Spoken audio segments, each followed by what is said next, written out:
luz y desvelo, tu pelo al viento y sin temor, miras de frente, traes contigo la mañana, el agua, el pan. Well, I grew up in a family we were 5 kids, 4 girls and 1 boy.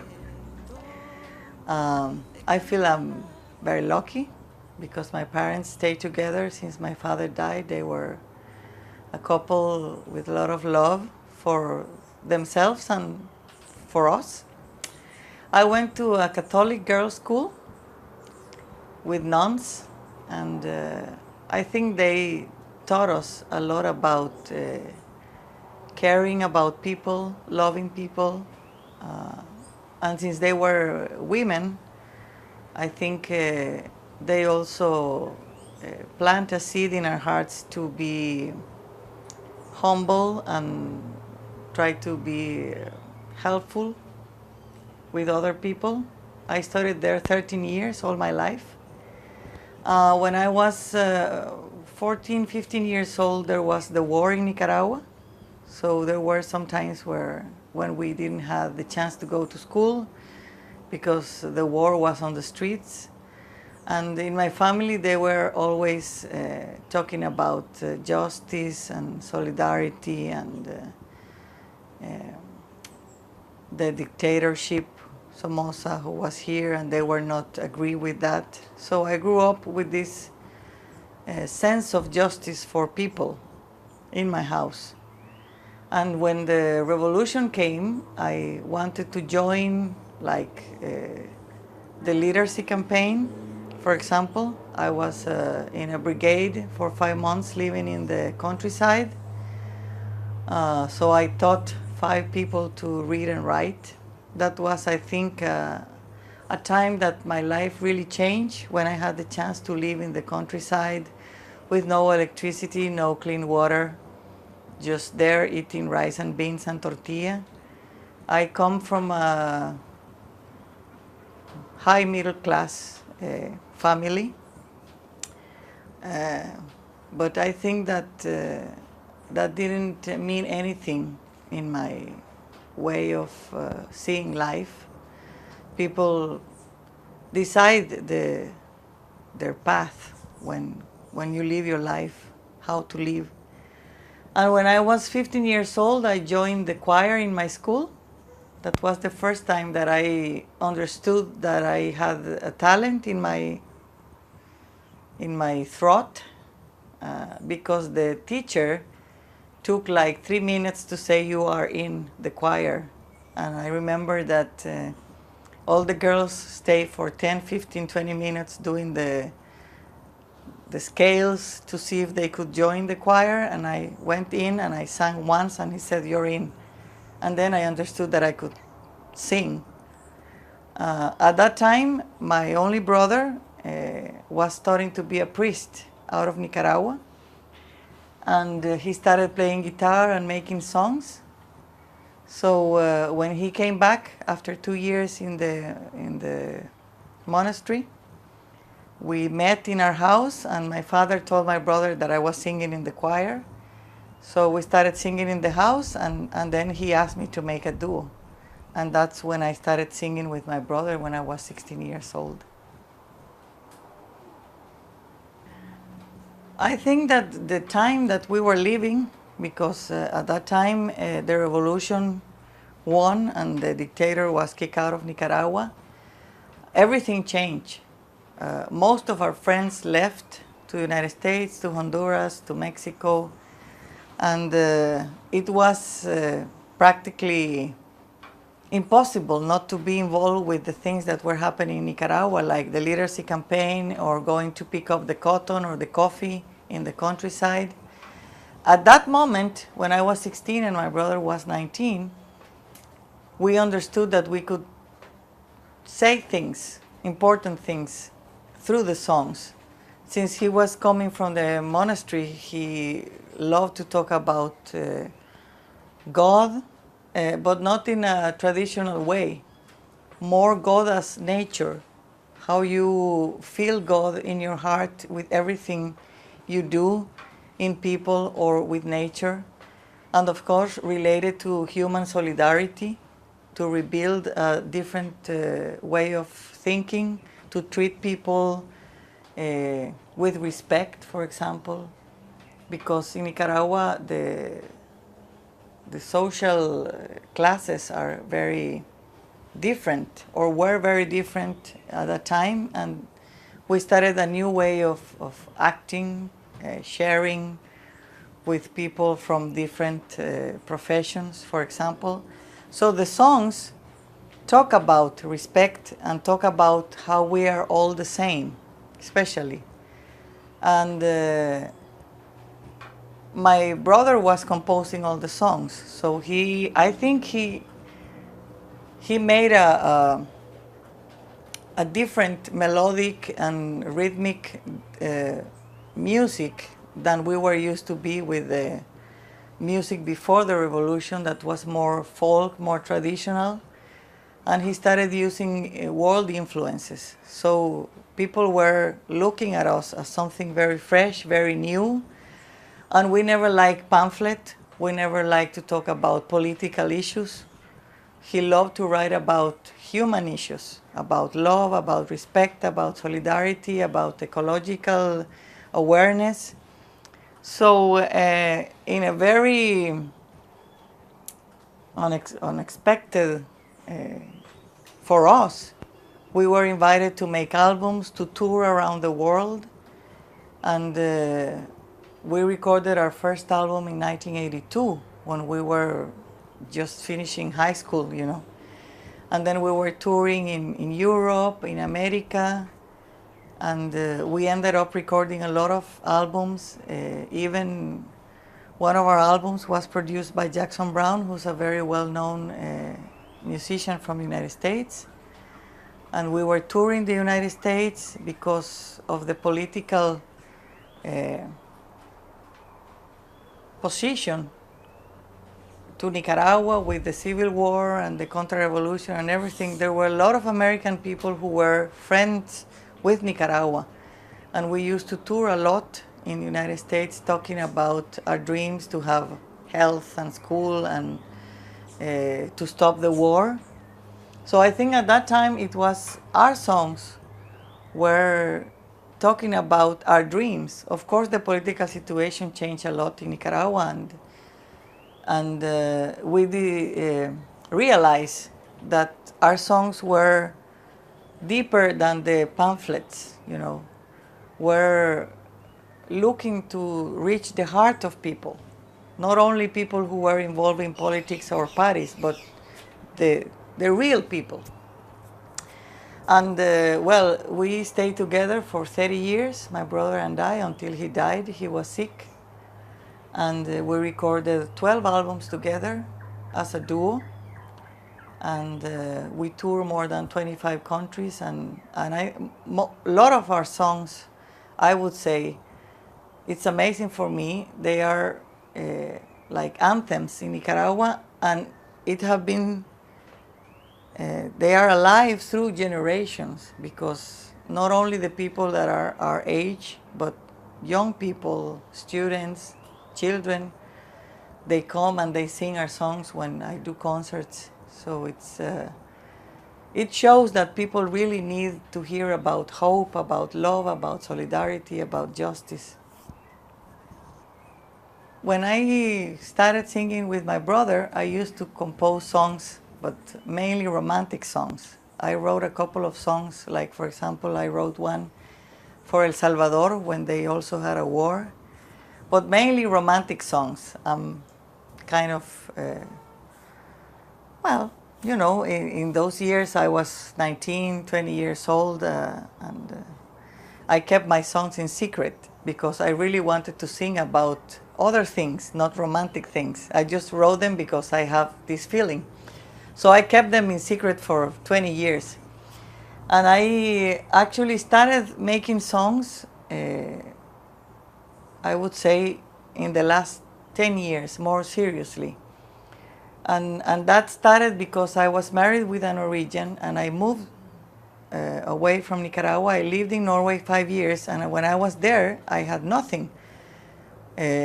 My brother was here in Nicaragua, and I was just being a housewife, and I had this need in my heart to do something. So what I did is translate Norwegian songs with the same style as my brother wrote to Spanish. And I spent like 1 year writing in Spanish those songs. And then I realized that I could write, that I could really make songs, because I had to translate a lot of songs to Spanish and make the poetry and think and try to use the right words. And then the album was a success in Norway. And I finally signed to record 7 albums with a Norwegian record company. And that, I think, helped me to build my self-esteem as a composer, because I always consider myself as a singer only. And it's after my trip to Norway that I started making my own songs and started daring to call myself a singer-songwriter. And of course, when I started writing, I wanted to talk about things that my brother didn't write, which is being a mother, being a woman, the feeling of being less than a man, the feeling of seeing other women being sexually abused or treated with violence. So I made a lot of songs that talks about children, that talks about pregnancy in a poetic way, of course. The way that we have to fight to believe in ourselves as women. So I took other issues different than my brother, and I started recording my own albums, talking about love as a woman, love for our gender, love for our children, love for our self-esteem.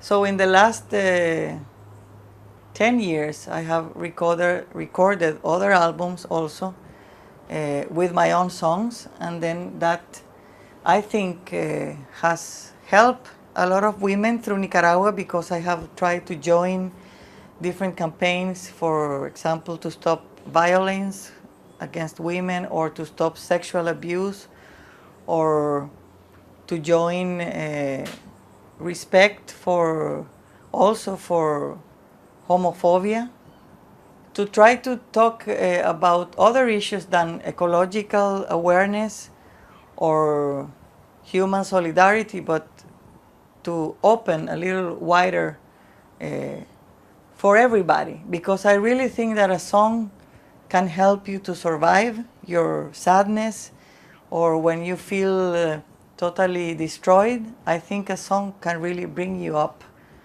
And that's what I also wanted to sing to children. I have been writing children's songs. I have my new project, for example, right now is to make an album with lullabies and songs for children. So I also recorded a Christmas album. I translated Swedish songs. So I really think that music can spread in many different ways, and to reach the heart of people through the songs. And the main thing for me is to talk about hope, to talk about love, to talk about respect. That's the main thing for me to sing.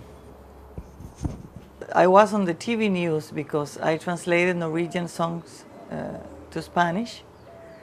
And it was on the news because in Norway there is only 4 million people, and we are like 600 million people that speak Spanish. So I think they appreciate that their songs were translated to a bigger language.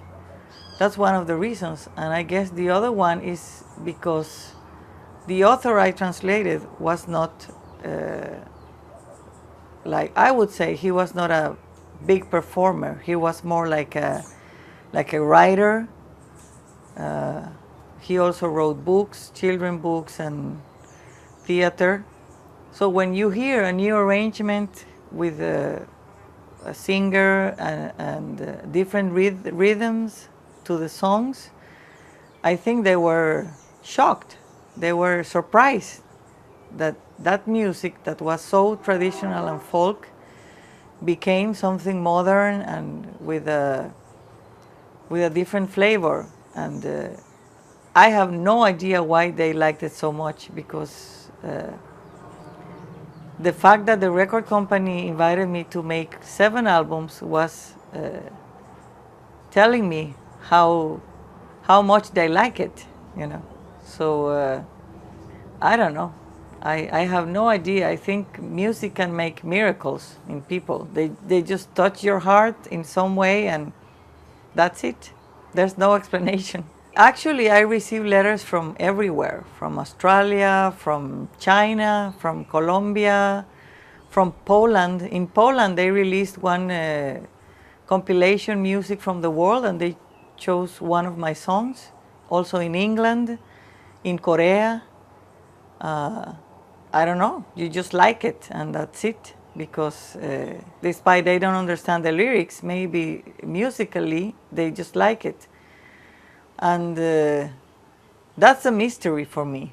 For example, when I make concerts in the universities and I see teenagers singing songs that were written 20 years back, I said music is a miracle, because it's not a thing about if it's on the radio or if it sounds like the top 20 in the United States. It's just something that touches your heart, and that's it. Then people like the music and the songs, and they learn it, they share it.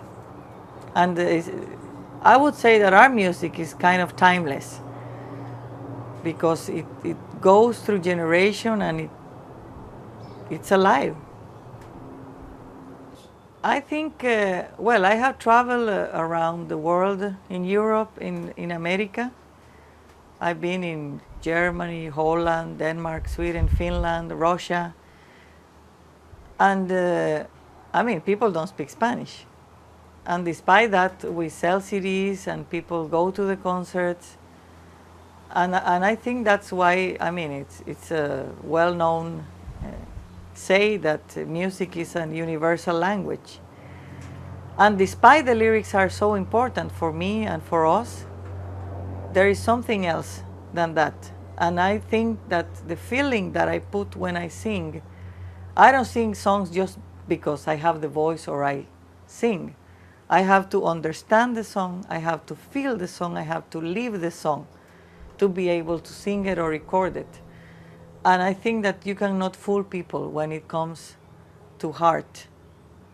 And I think that what I choose to sing is because I really feel it. I live it and I believe on the song. So you cannot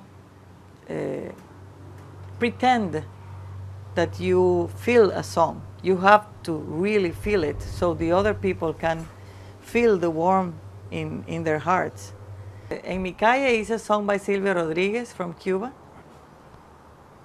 I think it's a song about questioning why are you in the world, because especially in the end of the song he says, I don't know why I'm singing, why I'm crying, why I'm dying. And I think that's a common question for all human beings. What are we doing here? Why are we working? Why are we suffering? I see the things happening in my street, the windows are closed, the benches are empty. Why am I alive? So the whole song is a question mark, and you have to answer your own question. You have to find a meaning for your life, I would say, with that song. I think that Fatima, as any other woman, is wondering what to do with your life, with things that happen to you, in this case, to have a disabled child. But I think just the fact of receiving the sun every day, to feel the wind, makes you feel with no understanding a cause to be alive, a reason to be alive. I mean, just the fact of breathing, just the fact of seeing your child smile, it injects this energy to your heart to keep on fighting, to keep on working, to keep on living. I wonder every day, why am I here? And then I think, I have this blessing of singing, and if my song can help other person to enjoy 3 minutes of life, then that's enough for me to be alive.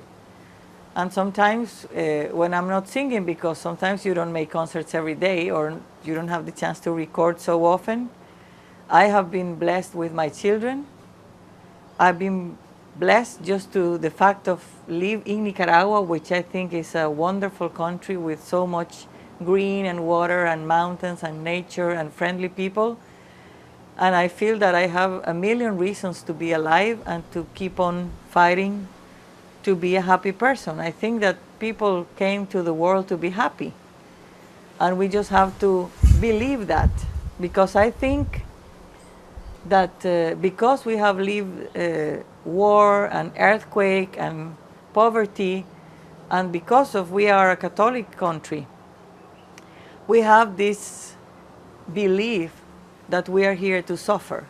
And I think it's the opposite. I think we are here because we have been blessed with life and love. I really think that God made the world with love and made all these beautiful things for us to enjoy.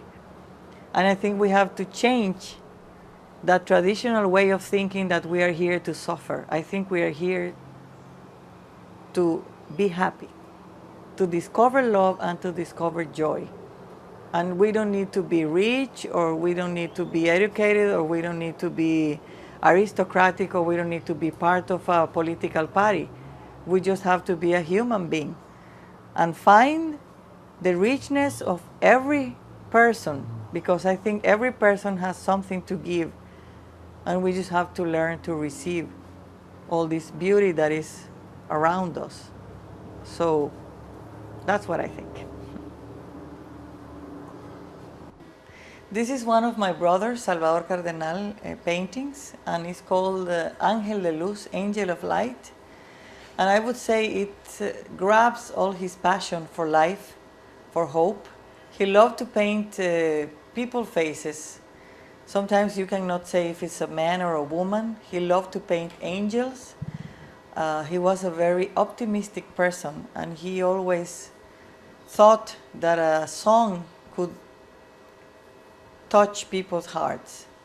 And I think that the colors that he uses of fire and light show us his beliefs of how big love and passion and faith can be. That's my interpretation of the painting. It's one of my favorites.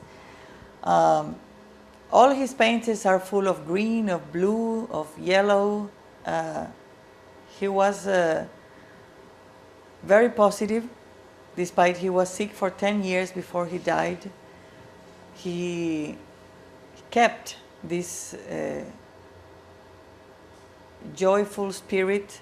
He also wrote a song that is called Child's Heart, Corazón de Niño. And it talks about how can you really enjoy life if you keep your heart pure.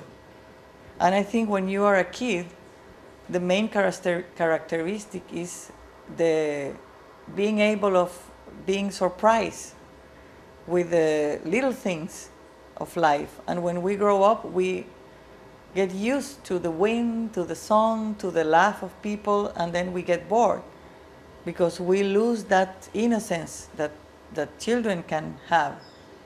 And also, I would say that hope is the other characteristic of being a child, because you are always hoping for something better. And all his paintings are full of color, and I think color represents hope, like in the rainbow, I would say. Hope and peace. And my house is full of his paintings, because not only I love his paintings, but I think it brings hope and joy to my house. Luz y desvelo, tu pelo al viento y sin temor, miras de frente